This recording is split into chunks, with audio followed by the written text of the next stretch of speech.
Depuis combien de temps vous êtes en Polynésie aux commandes du Super Puma? J'ai l'ensemble de l'équipage là, c'est une petite année que nous sommes là. Et le reste de l'équipage sont des MC, donc des gens qui viennent de métropole pour renforcer l'équipage le temps de sa fin de mission, donc qui se finit aujourd'hui. Quel moment vous avez vécu à bord de Super Puma? Est-ce que vous avez des souvenirs qui vous reviennent aujourd'hui?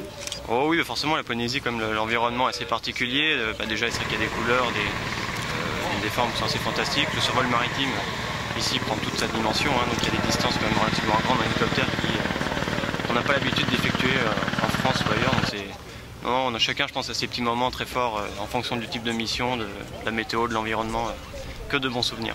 Vous avez participé à des missions de sauvetage ici?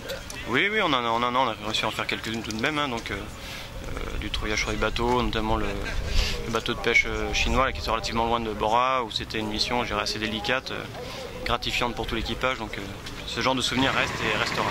Pourquoi c'est gratifiant ce genre de mission? On s'entraîne toute l'année pour effectuer ce genre de mission, et puis quand on arrive à l'effectuer, que les imprévus on arrive à les gérer et que tout se passe bien au bout du compte, donc on est content de nous-mêmes d'avoir fait un travail correct et puis d'avoir rendu service à la Polynésie.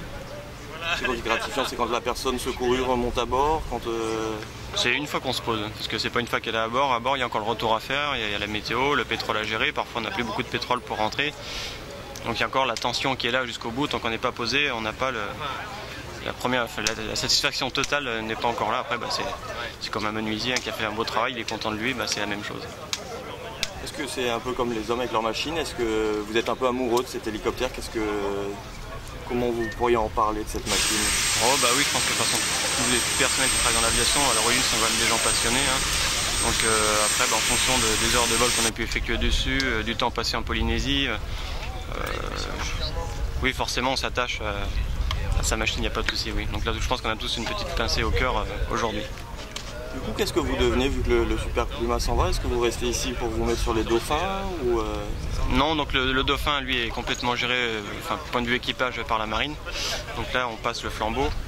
Donc il y a le Fennec qui est là jusqu'à juin-juillet de l'année prochaine pour le deuxième dauphin arrive, et ensuite la marine aura complètement les opérations en Polynésie point de vue hélicoptère. C'est-à-dire que vous, personnellement, votre avenir, c'est quoi?